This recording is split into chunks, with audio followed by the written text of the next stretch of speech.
नमस्कार। आज बात करेंगे भारतीय परंपरा के उन 7 अमर ऋषियों की जिन्हें हम सप्तर्षि कहते हैं। चलिए उनके रहस्यमयी दुनिया में एक सफर पर चलते हैं। कभी रात में आसमान की तरफ देखा है? वो जो 7 तारों का एक समूह दिखता है, जिसे कई लोग बिग डिपर के नाम से जानते हैं, उसे देखकर क्या ख्याल आता है मन में? क्योंकि हमारी प्राचीन परंपरा के लिए ना वो सिर्फ तारे नहीं थे, वो था सप्तर्षि मंडल, यानी 7 अमर ऋषियों का घर, उनका दिव्य निवास, ज्ञान और इस पूरे ब्रह्मांड की व्यवस्था का एक जीता जागता प्रतीक। तो चलिए थोड़ा और गहराई में चलते हैं। देखिए, ये ऋषि सिर्फ कहानियों के किरदार नहीं हैं, बिल्कुल नहीं।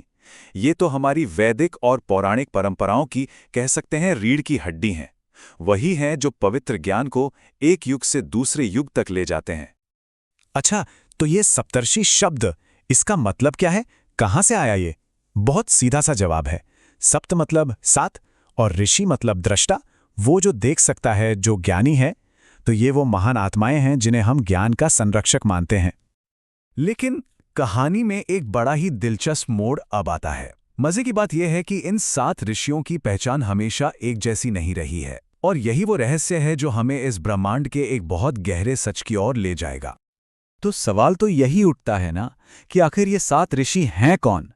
और यहीं पर मामला थोड़ा उलझ जाता है, क्योंकि अगर हम अलग अलग प्राचीन ग्रंथों को देखें तो उनमें नाम भी अलग अलग मिलते हैं। एक उदाहरण देखते हैं। यहाँ देखिए, शतपथ ब्राह्मण में जो लिस्ट है और फिर महाभारत की लिस्ट, दोनों में नाम अलग हैं, है ना? तो क्या ये कोई गलती है, कोई विरोधाभास, या फिर इसके पीछे कोई गहरा मतलब छिपा है? दरअसल ये कोई भूल या विरोधाभास है ही नहीं, बल्कि ये हमारी विशाल, चक्रीय मतलब साइक्लिकल ब्रह्मांडीय व्यवस्था की एक बहुत ही सोची समझी खूबी है। और इस पहेली का जवाब छिपा है मनवंतर के कॉन्सेप्ट में।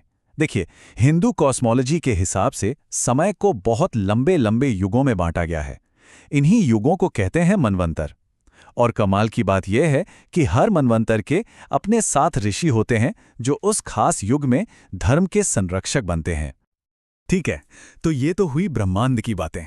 चलिए अब जरा जमीन पर उतरते हैं और एक बहुत ही मानवीय, बहुत ही दिलचस्प कहानी की तरफ बढ़ते हैं। क्योंकि सच कहूं तो इन ऋषियों का असली महत्व उनकी कहानियों में ही तो है। और सबसे मशहूर कहानियों में से एक है 2 महान ऋषियों के बीच की टक्कर की कहानी। एक ऐसी प्रतिद्वंदिता जो हमें धर्म, अहंकार और खुद को बदलने की ताकत के बारे में बहुत कुछ सिखाती है। तो एक तरफ थे ऋषि वशिष्ठ, शांत, ज्ञानी और पवित्रता की मूरत, और दूसरी तरफ विश्वामित्र, जो पहले कौशिक नाम के एक बहुत ही शक्तिशाली और महत्वाकांक्षी राजा हुआ करते थे। उनकी महत्वाकांक्षा इतनी बढ़ गई कि उन्होंने वशिष्ठ की इच्छा पूरी करने वाली गाय नंदिनी को जबरदस्ती छीनने की कोशिश की, और बस यही से शुरू हुई उनकी पूरी जिंदगी बदल देने वाली यात्रा। और क्या कमाल का सफर था वो! सोचिए, वशिष्ठ की आध्यात्मिक शक्ति के आगे हारने के बाद उन्होंने अपना राजपाट सब छोड़ दिया और हजारों साल की कठोर तपस्या में लग गए। रास्ते में बहुत सी मुश्किलें आईं, बड़े बड़े प्रलोभन आए, पर वो हिले नहीं। और आखिरकार जब उनका सारा अहंकार, सारा घमंड खत्म हो गया, तब जाके उन्हें ब्रह्मर्षि का दर्जा मिला, यानी महान ऋषियों में सबसे महान। तो विश्वामित्र की कहानी हमें दिखाती है कि एक इंसान खुद को कितना बदल सकता है। लेकिन सप्तऋषियों की कहानी सिर्फ इतनी ही नहीं है, उनका महत्व इससे कहीं ज्यादा गहरा है, कहीं ज्यादा बड़ा है।